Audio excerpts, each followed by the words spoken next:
Bueno, muy buenas tardes para todos. Dios les bendiga grandemente. Para mí es un gusto compartir con ustedes en esta tarde, conocerles, conocer al grupo de mujeres con las que estuvimos en el día de ayer. Como decía alguien, una hermana recién, fue algo que Dios instauró, preparó para poder estar en el día de ayer. Yo tenía planificada una reunión para un grupo de mujeres que están tomando una capacitación online que estamos haciendo, y tengo una clase presencial por mes, y ayer era el día de la clase presencial con las hermanas. Pero mi esposo, algunos que están aquí lo conocen, él es muy comunicativo, de muchas relaciones, y él compartió a Berito y a Armin de que yo venía a Conce. La Anita va para Conce, entonces, claro, él es mi manager, mi promotor. Y bueno, y en esto Berito también compartió a otras personas que yo estaba aquí, podía compartirles, visitar y estar con ustedes. Y así se creó todo lo que ayer vivimos, y también la oportunidad de visitarles esta mañana. Así que estoy contenta por lo que Dios hace. Como dijo mi hermana, mi nombre es Ana Claudia Cazón Pereira y soy de nacionalidad uruguaya, aunque no parezca. Por lo grande, ¿no? De un país tan chiquitito, ¿cómo puede salir gente tan grande? Bueno, parece que nuestros charruas eran muy altos, dicen, así que, bueno. Y llegué a Chile por primera vez en el año 96, venía de visita, tengo tíos, familia, para quienes conocen el tío Chelo, la tía Berta, ellos son familia mío, hermanos de la tía Berta de mi mamá. Y yo venía a visitarles, solo de paseo. Tenía 16 años y era wow, me habían dado esa oportunidad de salir de casa, de salir del país. Qué alegría, qué emoción. Así que venía con muchas expectativas de conocer al Dios que los jucumeros siempre hablaban. Yo no sé cuántos de ustedes conocen a Jucún, equipos de Jucún, y siempre te muestran a un Dios tan cercano, tan padre, tan, ¿no? Entonces yo decía, yo quiero, ¿dónde está ese Dios? Yo asistía a la iglesia, servía en la iglesia, estaba ahí, pero me tenía una relación con un Dios un poco más lejano. Yo contaba ayer, ese policía que te está viendo y que si no te portas bien te va a castigar, así que ojo, te está cuidando. Entonces, no, yo quería esa intimidad de la que me hablaban de ese Padre. Así que tuve la oportunidad de venir ese verano. Y aunque llegué a un lugar como Pichilemu en el año 96, que era un pueblo perdido, un pueblo fantasma, no había nada, me llenó de vida aquello que viví con un grupito, no sé si eran 12 o 13 personas las que habían en Jucún, Pichilemu en ese momento, no los 300, Diego, que hay ahora, sino que algo muy pequeñito, pero ellos transmitían tanta fe, tanta vida, que yo les observaba de lejos nomás. Yo estaba en calidad de visita, yo no había ido a Jucún de misión.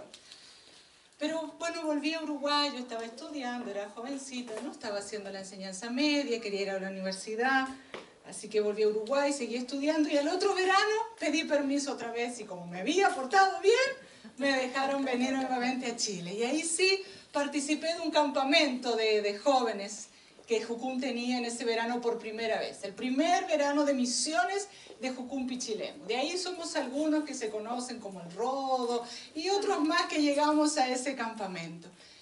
¡Wow! Ellos nos dieron una pincelada, ¿no? De algunos temas que son el ADN de Jucún, pero aquello llenó mi corazón. Con 17 años, vivo en un país, o vivía en un país, una cultura muy atea, ¿no? Muy atea, mucha masonería, mucho esfuerzo por mí mismo, mucha competitividad. Yo estaba en un colegio que me exigía mucho, mi mamá me había puesto ahí porque yo tenía que ser alguien en la vida. Entonces, como yo no era alguien por mi economía, yo tenía que ser alguien por mi conocimiento, ¿no? Entonces yo vendía mi conocimiento, ok.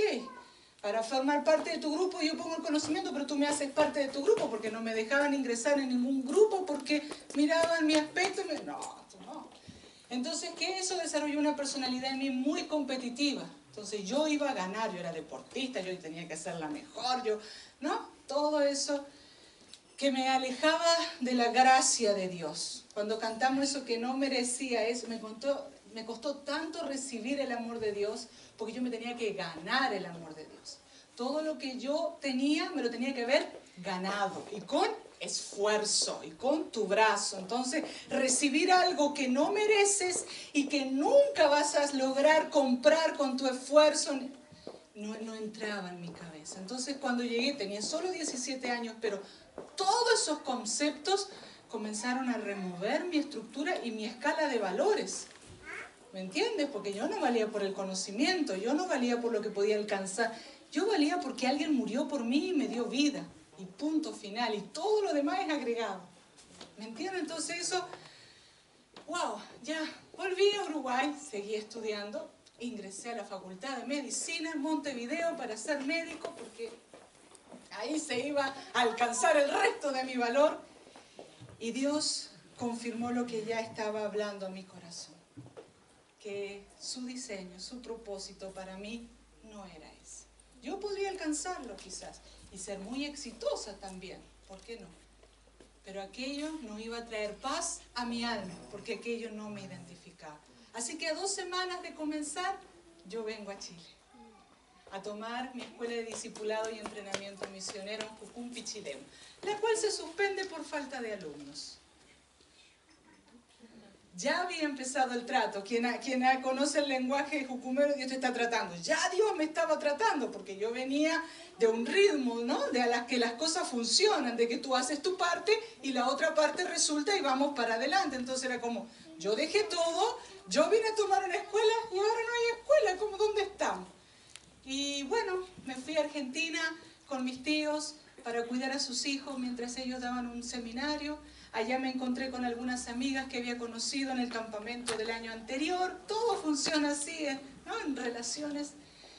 Y estaban un poquito perdidas, desorientadas, mal. Y yo le digo, ¿por qué no nos vamos todas otra vez para Pichilemu y hacemos la escuela de discípulos? Así que recluté compañeras, recluté alumnas y nos vinimos a Jucún a tomar la EDERA. Yo, la uruguaya, 2 argentinas y habían llegado 2 chilenas. Así que ahora éramos 5 mujeres. El Mercosur ahí en toda su potencia. Pasó de todo en esa casa. Todas las discusiones y las peleas que ustedes se puedan imaginar. Pero pasamos ese tiempo. Fuimos de cruzada a Antofagasta, Calama y Salta, Argentina. Y bueno, y Dios confirmó su llamado a mi vida a misiones. Y dejé mi país definitivamente después de ese tiempo y me radiqué en Chile. Llevo aproximadamente 20 años, de los cuales 18, 19 años estuve en Pichilemu, sirviendo a Dios en Jucún allí. Allí conocí a mi esposo, se llama Julio César, es argentino, él era infante de marina de guerra, así que fue el encuentro de 2 mundos, les decía a las mujeres ayer. Voy a hablar mucho de lo que ha sido nuestro matrimonio. Llevamos 17 años casados y tenemos 3 hijos. Nuestra hija mayor, quien se llama Juliana, tiene 15 años. Después viene Michelle, que tiene 13. Y nuestro pequeño valiente Nicolás David, que tiene 7 años. Y después de estar ya con un ministerio andando, ya con una casa propia, entiendo lo que dice el pastor, cuando tú oras y pides algo por tanto tiempo y luego aquello se concreta, es como, wow, gloria a Dios. Nosotros orábamos por tener una casa dentro de la base y todos los años arrendábamos y nos cambiábamos. Y llegó el tiempo, Dios nos dio la oportunidad y en 3 años tuvimos la casa, pero luego de estar en ella, el Señor nos movió. Nos preguntó, nos invitó, oramos durante 2 años, preguntamos a nuestras hijas, porque ellas son mayores, igual a Nicolás, pero nos apoyamos en lo que también ellas pudieran orar, consultar a Dios y preguntar si nos acompañaban en esta aventura de fe. Una nueva aventura después de llegar casi a los 40 años, volver a moverte es como, ¿no? O más edad, es fuerte, y cuando tienes hijos grandes es fuerte también. Pero oramos y le creímos a Dios y hoy estamos comenzando una nueva base de Jucún en Villarrica, pero a 12 kilómetros de la ciudad de Villarrica, o sea, en el campo. Para quien vive o vivió en el campo, sabe que hay muchas cosas que aprender para vivir en el campo del sur de Chile. ¿ya?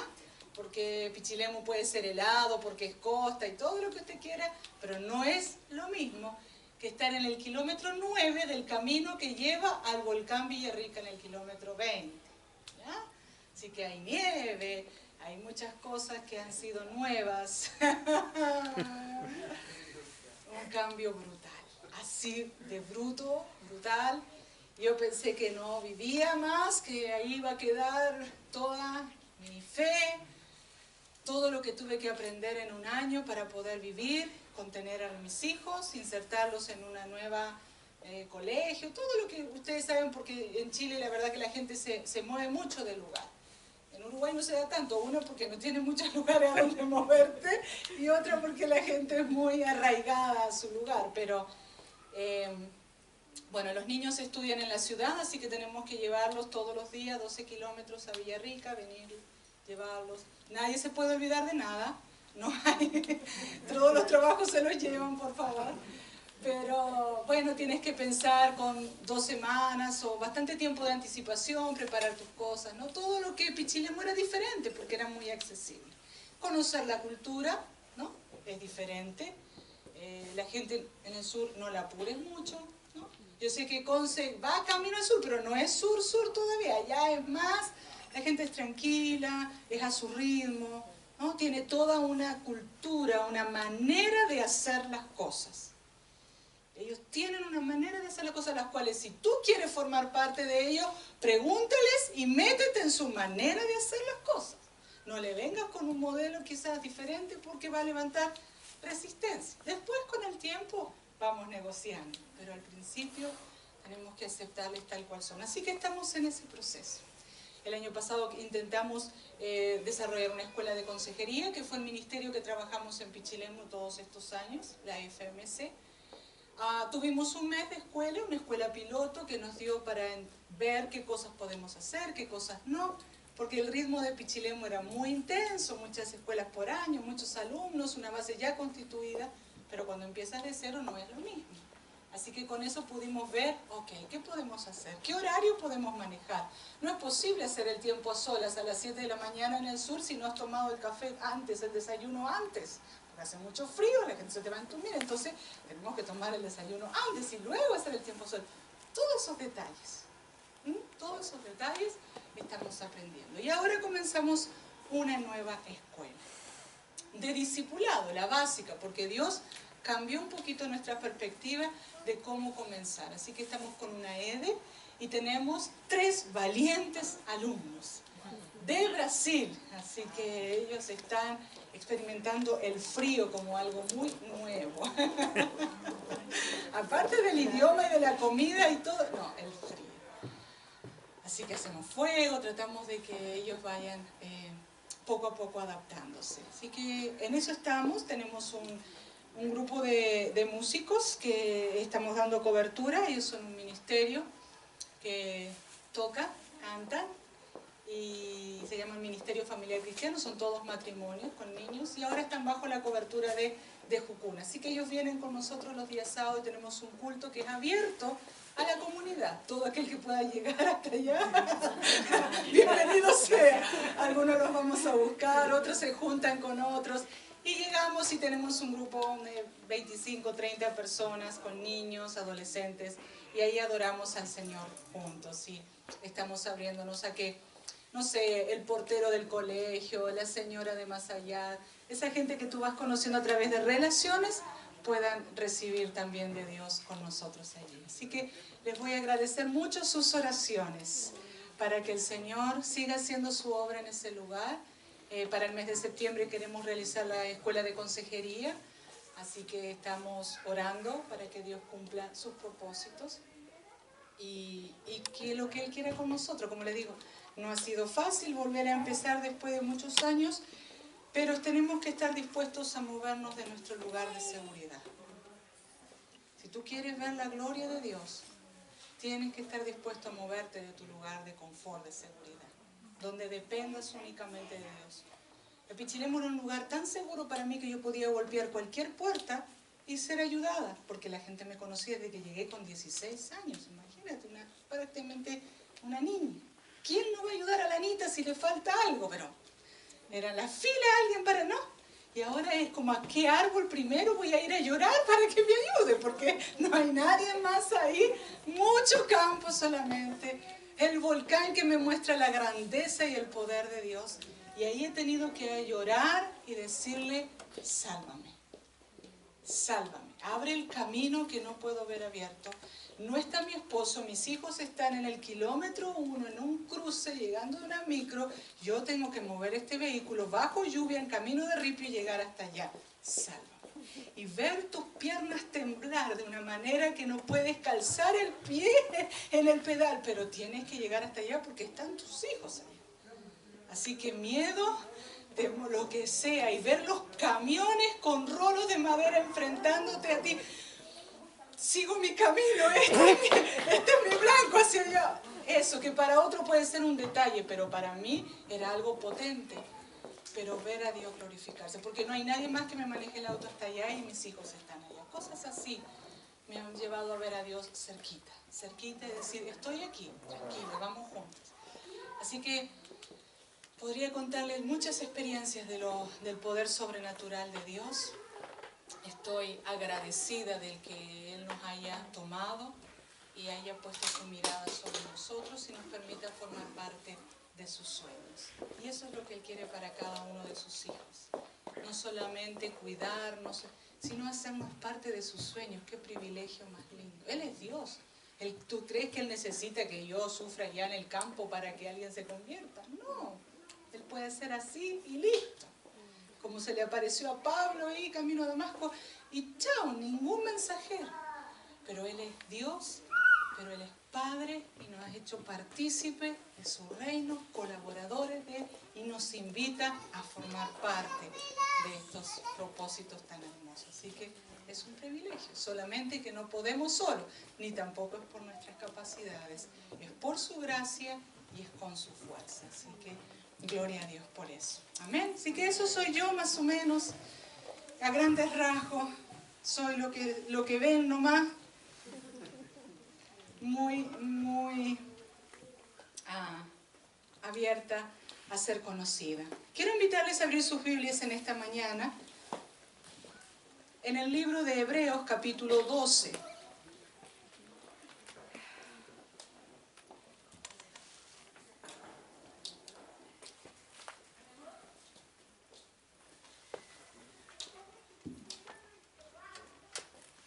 Hebreos capítulo 12. Hay algo allí que quiero que podamos observar juntos.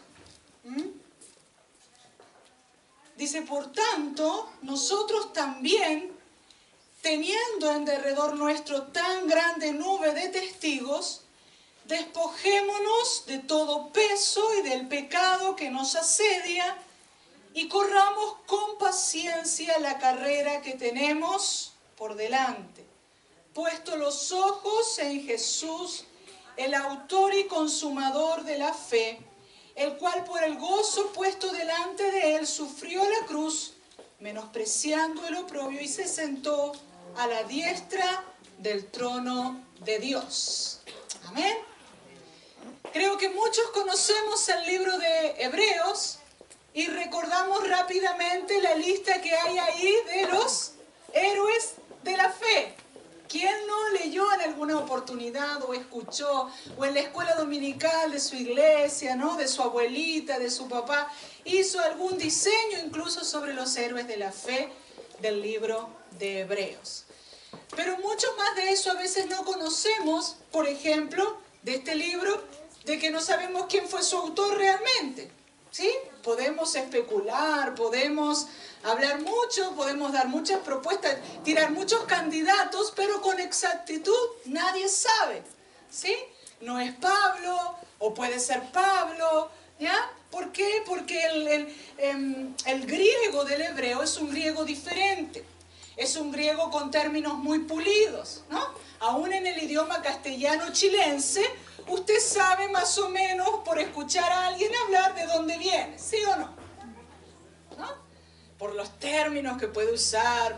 Bueno, lo mismo pasa con Hebreos si usted lo compara con otra carta paulina. Aunque tienen la misma esencia de doctrina, de que Jesús es superior a todo, la supremacía absoluta de Cristo, la manera de expresarla, la tecnicatura del idioma de la escritura es diferente. Entonces eso nos dice, wow, pero difícilmente que Pablo pueda hablar o no tener dos estilos literarios diferentes. Algunos dicen, bueno, quizás se lo traduce, fueron sus pensamientos y otro lo escribió. U otros ya dan otros nombres, como un Apolos, porque era alguien tan elocuente y se habla de que tenía... En fin. Pero lo que sí sabemos, que el libro fue escrito para líderes espirituales, en un tiempo de persecución. En un tiempo donde se estaba comenzando todo esto de dar muerte a los cristianos. Entonces, ¿qué pasaba con este grupo de hermanos? ¿Sí?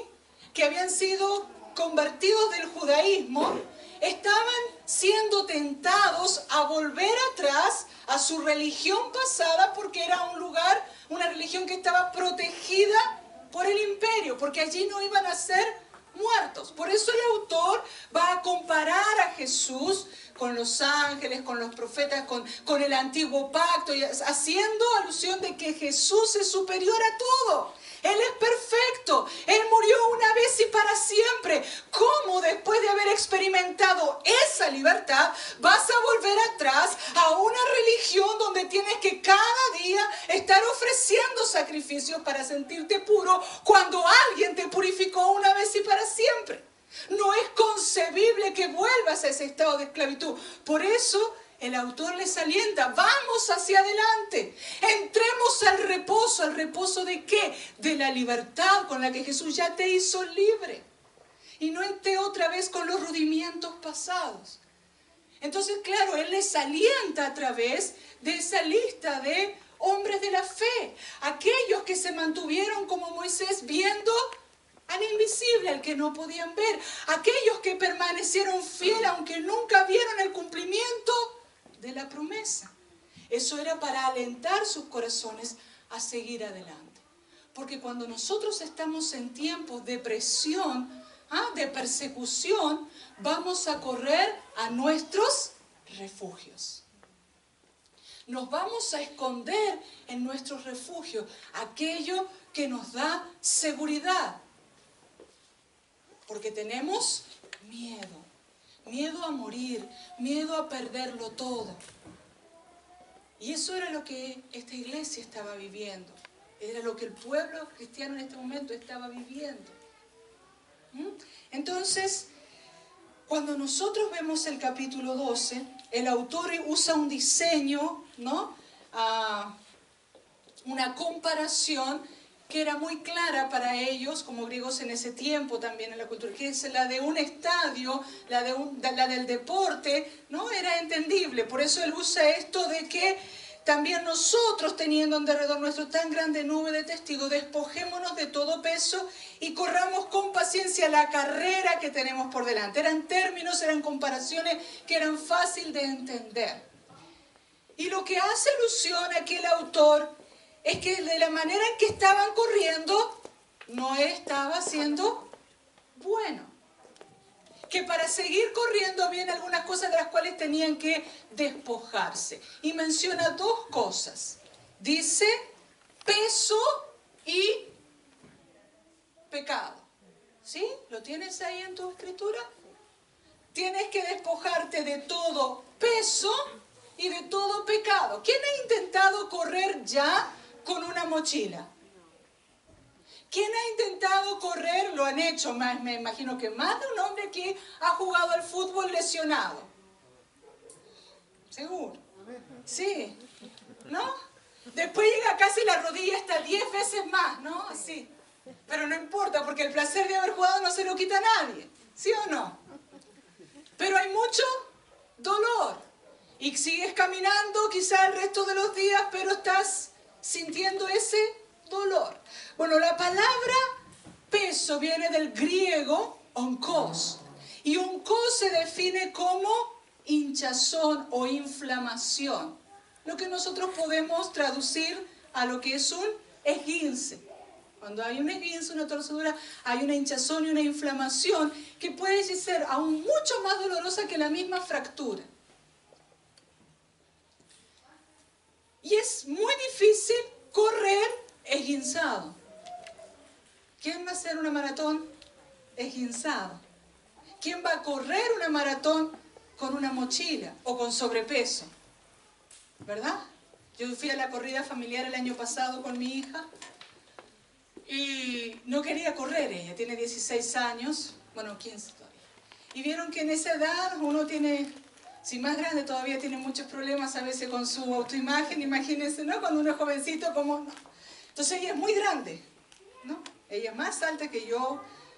Y me dice, mamá, todo el mundo me va a mirar, ¿cómo me voy a poner a correr? Son 10 kilómetros, todo el mundo me va a estar mirando. Yo no quiero hacerlo.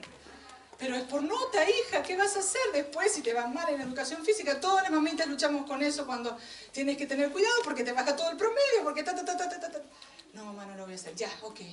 Como es corrida familiar, estaba abierto a la participación de los papás, ¿cierto? Y yo en un tiempo pasado había sido deportista, les conté. Pero hace mucho tiempo atrás. Pero le dije, ok, hija, yo corro contigo. Total, que me miren a mí, yo hago el papel de ridícula. Pero te saco la mirada de ti. Van a decir, mira, la mamá de la Julie. Claro, ¿no? Más fácil que miren a la Julie. Y me puse a correr con ella los 10 kilómetros. Claro, que podíamos parar y caminar, ¿no? Y después, no, ese tramo lo tenías que hacer sin parar, pero podías trotar, caminar. Yo, por amor a la nena, vamos, vamos, vamos. ¿Saben que después pasó una semana que no me podía voltear en la cama? Todo estos sectores, tenía que mover todo para girar así. ¡Ay, qué dolor! Me dolía todo. Claro, porque no estoy en condiciones físicas para correr, trotar, mantener un ritmo así por tantos kilómetros sin estar haciéndolo con una frecuencia. Pero el corazón del padre, como el del hijo pródigo, dicen que cuando él corre hacia el hijo pródigo tiene que levantar sus faldas, y eso es una interpretación, ¿no? No quiero decirle que sea, pero los historiadores cuentan que quizás haciendo esto, él trajo toda la atención de la gente sobre el papá, qué vergüenza lo que está haciendo, mira, levantando, y quitó de sobre su hijo que venía andrajoso, hediondo, entonces cargó la atención sobre él. Bueno, yo me creí la mamá del hijo pródigo y dije, yo voy a correr, hija, contigo, que todos me miren a mí, la gordita corriendo, y no a ti que te da tanto pesar en este momento. Entonces, y era razón. Después todo el mundo era como, mamá, Julie, tu mamá corrió contigo, Julie. Pero no estaba en condiciones de hacerlo y eso se sintió, mi cuerpo lo sintió. Porque para correr tenemos que tener una consistencia física liviana, ¿sí? Por eso los deportistas mantienen, ¿no? Porque con eso tú puedes tener mayor resistencia. Entonces es entendible, se hace tan fácil entender este pasaje, ¿no? Al traer toda esto práctico a nuestra mente, cuando dice, tienen que despojar de toda hinchazón y de todo pecado que les asedia, que les está rodeando o que está formando parte de ustedes para poder correr con paciencia la carrera que tienen por delante. Cuando nosotros hablamos de sanidad interior, que a veces es un tema muy hablado, tenemos que saber esto, que la sanidad interior tiene como objetivo alinear el carácter del hombre con el carácter de Dios. Y ver cuánto del carácter de Dios, de la estatura de Cristo, me falta. Y a veces pensamos que todo puede ser herida en nuestras vidas. Pero cuando estamos en un proceso de intimidad con Dios con el fin de ser restaurados, nos vamos a dar cuenta que hay cosas que son hinchazón, que es una herida y que me duele, y cosas que son pecado. Y que no reciben el mismo tratamiento. Tienen un tratamiento diferente. En la herida tengo que dejar que Dios me sane. Y ese proceso puede ser un proceso largo, doloroso, porque hay heridas que están cicatrizadas aparentemente. Están tapadas y cerradas. Solamente cuando yo camino, cuando voy por la vida y paso por un lugar que choca la herida, me hace recordar que ahí hay un dolor. Y muchas veces doy en contra de esa maldita silla con la que me choqué. fue ella la que me causó la herida. Simplemente me recordó que yo tengo una herida ahí que no ha cicatrizado.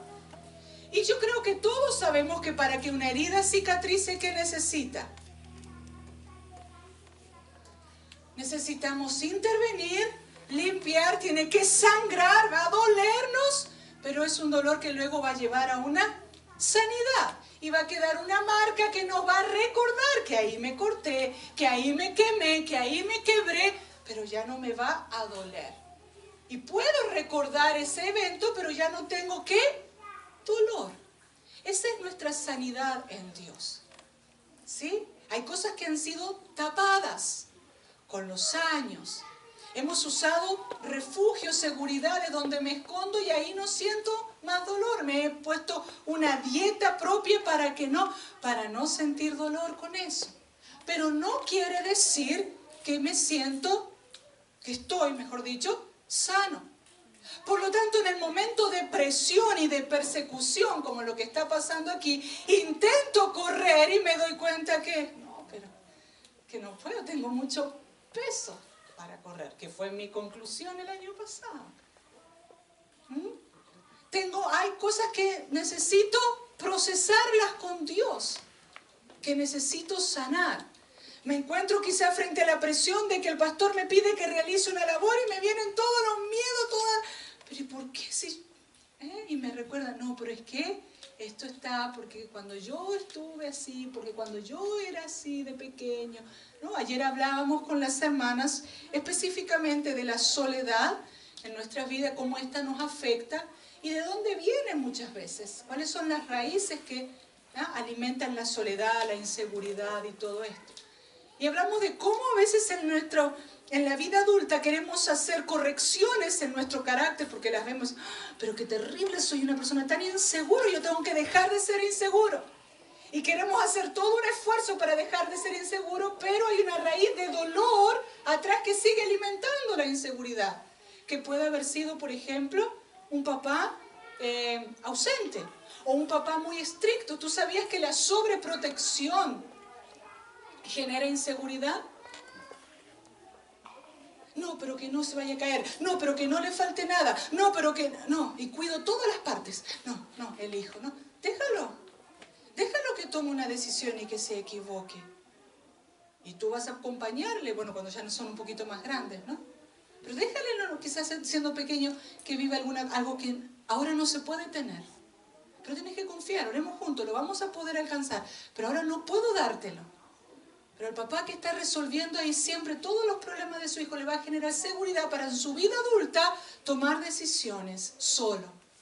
O enfrentar el fracaso. Ok, hijo, no resultó. Estudiamos, hicimos lo mejor, pero no resultó la prueba. Vamos otra vez. Intentemos de otra manera. Pero ahora tenemos que asumir que es un 3 lo que llegó. Siempre que haya una responsabilidad de estudio. Pero ¿cómo le enseño a enfrentar los fracasos? Las cosas que no resultan, ¿no? Entonces, veíamos que hay cosas de nuestra vida adulta que son el resultado, ¿no? Por ejemplo, el miedo, muchas veces el miedo al futuro. Veíamos que puede ser, por ejemplo, si yo me crecí dentro de una familia con un papá alcohólico y cada noche tenía miedo de saber cómo iba a llegar y qué iba a acontecer. Ese miedo va a permanecer en mi vida. Y muchas veces a la hora de algo nuevo, algo desconocido, voy a sentir miedo, ¿ya? Por algo que estuvo ahí, que me producía mucho miedo de saber qué iba a pasar cuando llegara, qué iba a pasar cuando... Entonces, hablamos mucho ayer con las mujeres sobre esto, orientándonos en nuestra vida, también sobre nosotras como mamás y como esposas y como ministerio. Pero la palabra es esta, no podemos correr, no podemos ir adelante con peso, no podemos correr con inflamaciones, no podemos correr con esguinces. Necesitamos una intervención de Dios. Sanidad. Y para recibir sanidad, lo primero que tú y yo necesitamos reconocer es que estamos heridos. Nadie que no reconoce que tiene una inflamación puede recibir sanidad. ¿Tú sabes cuántas veces he ido a lugares o en las mismas escuelas y alguien me dice, Pepe, por favor, ora por ella porque ella está muy mal? Y yo me acerco y le pregunto, ¿cómo puedo orar por ti? No, yo estoy súper bien, gracias a Dios, Dios me ha bendecido. ¿Tú crees que yo puedo invadir, hacer una invasión y decirle, ¿sabes qué? Tú estás engañada, tú tienes esto y esto. No, porque esa es la obra del Espíritu Santo. Y hasta que la persona no reconoce que está herida, ni Dios puede hacer nada. Por eso tenemos que tener a veces tanta paciencia y orar para que alguien pueda reconocer que necesita ayuda de Dios y, si Dios guía, de otras personas también. Pero las heridas necesitan sanidad, pero el pecado no necesita sanidad. Yo no tengo que ser sanada del pecado de mentira, del pecado de inmoralidad sexual. No es sanidad en sí. Primero lo que necesito es confesión, arrepentimiento de mi pecado. Entonces son tratamientos diferentes, no es paracetamol para todas las cosas. Y que hay personas que cargan con su pecado y están esperando una intervención de Dios. No, pero es que Dios no va a intervenir hasta que yo lo pueda confesar, arrepentirme, renunciar. Vieron que el término ahí que usa despojémonos es un imperativo, tú lo tienes que hacer. No es Dios que se va a despojar por mí, no es Dios que se va a arrepentir de mi pecado por mí, soy yo la que me tengo que arrepentir. Entonces no puedo correr con dolor y no puedo correr con pecado. A veces nos frustramos en la iglesia y queremos que nuestros miembros, que nuestros hermanos avancen. Vamos, pero sigue adelante. ¿Pero por qué no sigues? ¿Por qué no avanzas?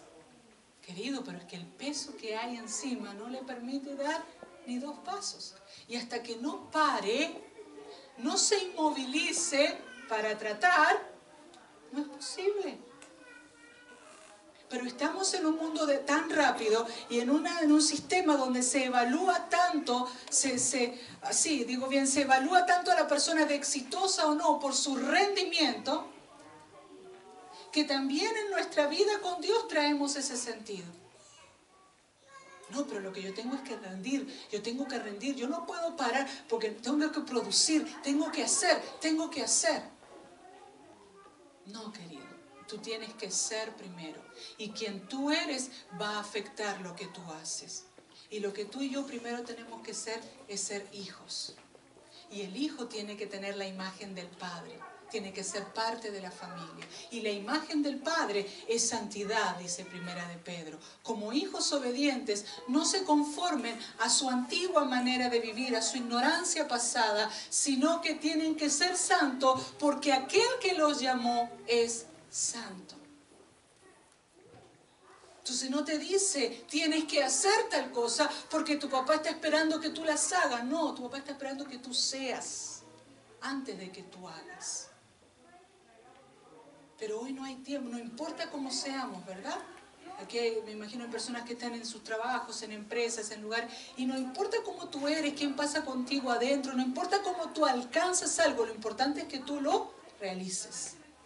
Que tú traigas, ¿no?, las ventas, que sea exitoso, no sé. ¿Cómo lo lograste? No importa por arriba de las cuántas cabezas pasaste o cuántas cosas tuviste que transar, mentira, deshonestidad. Eso no interesa, lo que interesa es el resultado. Con Dios no es así, porque del resultado se encarga Él. Lo que interesa sí es cómo yo lo realice, cómo yo viva, cómo en este caso yo corra. Entonces la imagen de Hebreos 12:1 es esta, es un estadio donde todos aquellos que ya llegaron, que ya están allá, que permanecieron viendo al invisible, están en estas gradas del estadio, diciéndote, vamos adelante, sigue, no te rindas, despójate de ese peso que no te permite correr y párate y sigue corriendo.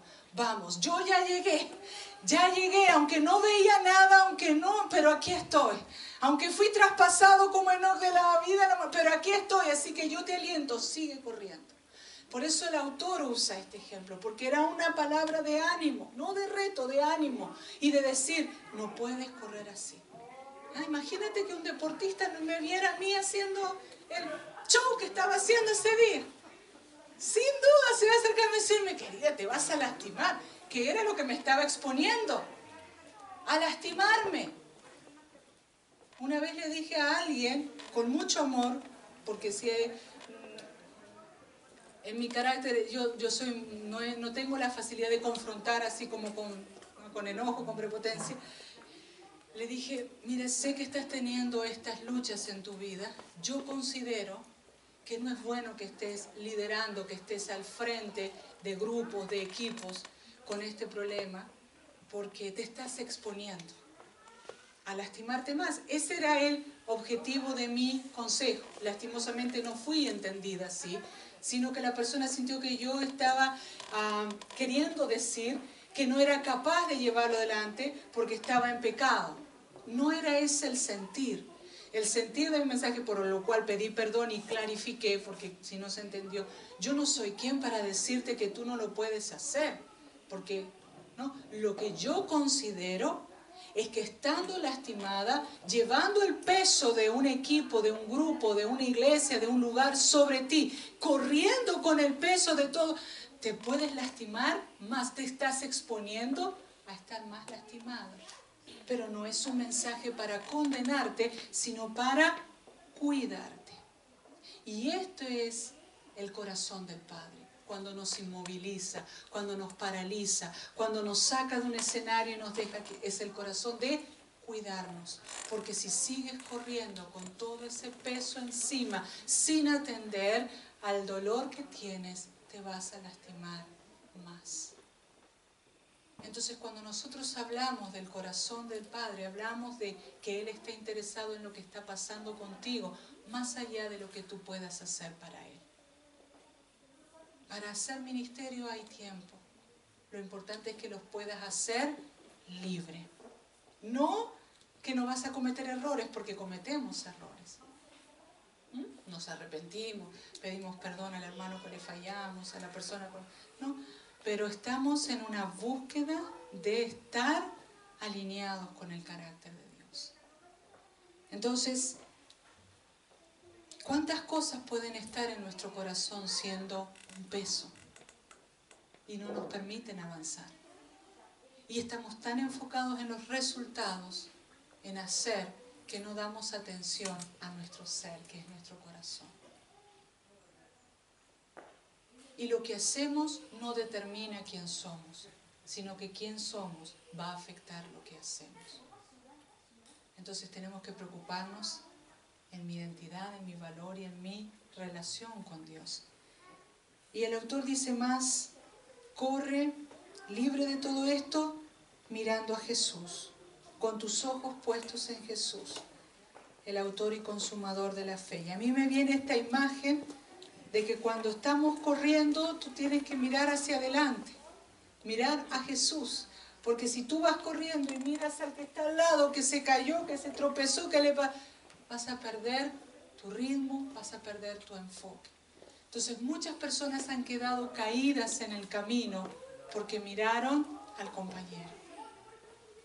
Pero ¿y cómo? Pero mira lo que tú estás haciendo con él, pero mire cómo va ese y tú no le dices nada, pero yo al lado de ese soy 100 veces más santo. Y empiezas a distraerte mirando al lado y pierdes tu blanco y perdemos nuestro enfoque, que es mirar a Jesús.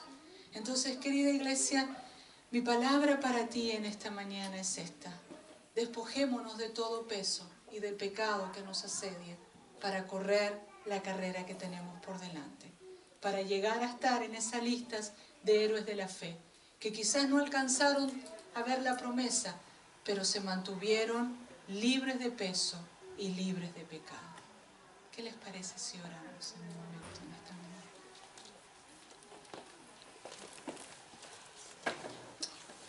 Oh, Espíritu Santo.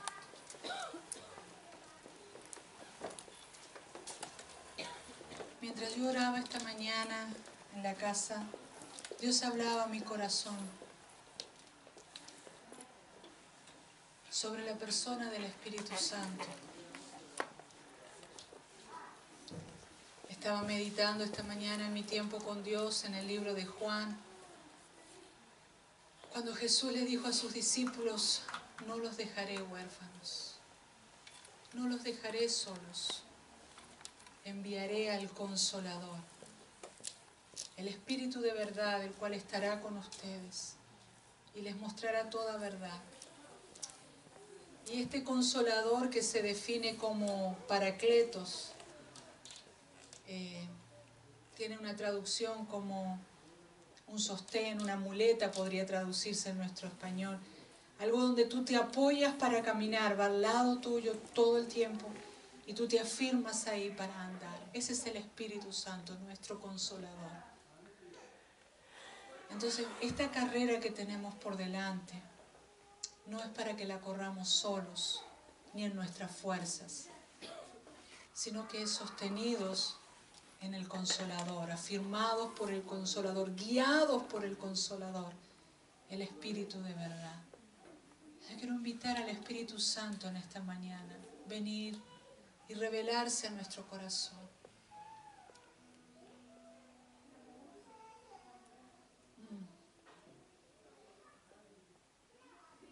Yo tengo la imagen de la persona del Espíritu Santo colocándose frente a nosotros y sacándonos escudos, armaduras, desarmándonos. Armaduras que fueron puestas con el fin de protegernos, pero al moverlas hay mucha herida por debajo, está sangrando la piel debajo de esas armaduras.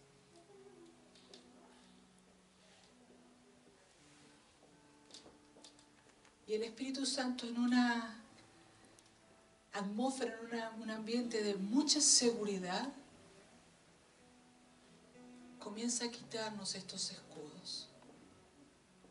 Hablábamos ayer cómo la soledad es un escudo de autoprotección que yo mismo me coloco para no ser más lastimado.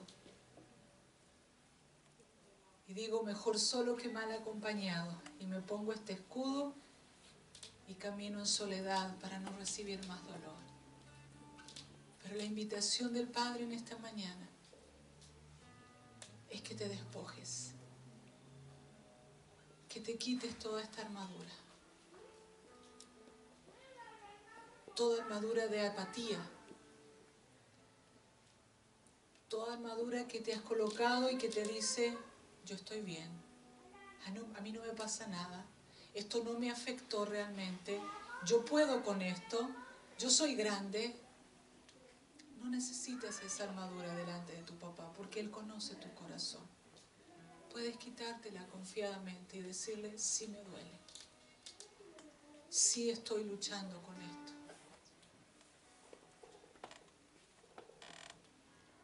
¿Sabes cuál es el momento más grave para un adicto?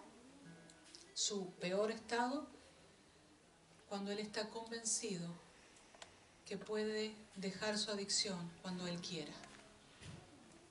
El peor estado de un adicto es cuando él dice, esto a mí no me domina, yo cuando quiera lo dejo. Es su peor momento, ya lo dominó. Reconocer que no puedo lidiar con algo, que algo ya me ha superado, no es sinónimo de cobardía. Reconocer que algo ya me ha dominado y que no puedo con eso, no es sinónimo de cobardía. Es sinónimo de valentía, porque tienes el coraje, el valor para aceptar quién verdaderamente eres y dejarte conocer y ayudar. Así que yo oro para que el Espíritu de verdad intervenga en cada mente esta mañana, en cada corazón. En el nombre de Jesús. Y puedas encontrarte con el verdadero estado de tu corazón. Quizás está muy hediondo y has tratado de usar sofisticadamente muchos perfumes para tapar la hediondez que tiene, pero déjale. Despójate de todas esas sofisticaciones y deja ver lo que verdaderamente hay en tu corazón. No vas a decepcionar al Padre. No necesitamos aparentar delante del Padre.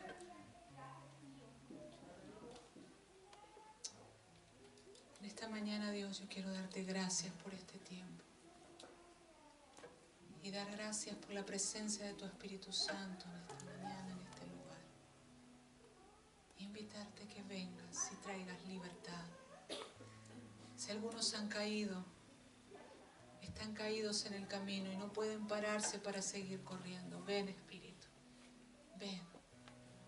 Ven Espíritu en esta tarde, ven a fortalecer las rodillas endebles, ven a alivianar la carga. Dice el Padre que echemos toda nuestra ansiedad sobre Él, porque Él tiene cuidado de nosotros. ¿Tú crees que hay algo que hoy Dios no pueda entender, no pueda cargar sobre sus hombros? No tengas miedo de despojarte de eso y ponerlo sobre Dios. Echa tu ansiedad, tu preocupación sobre Él, porque Él cuida de ti. Aleluya. Podemos tomar un tiempo para adorar a Dios. En esta misma actitud que estás, no te distraigas.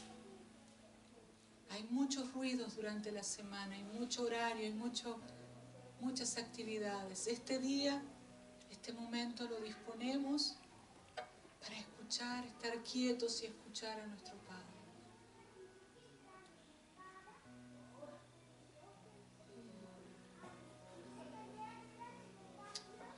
Espíritu Santo de Dios.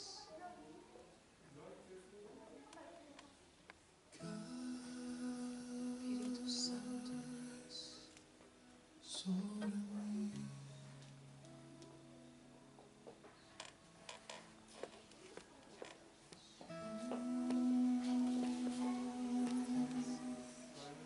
Dulce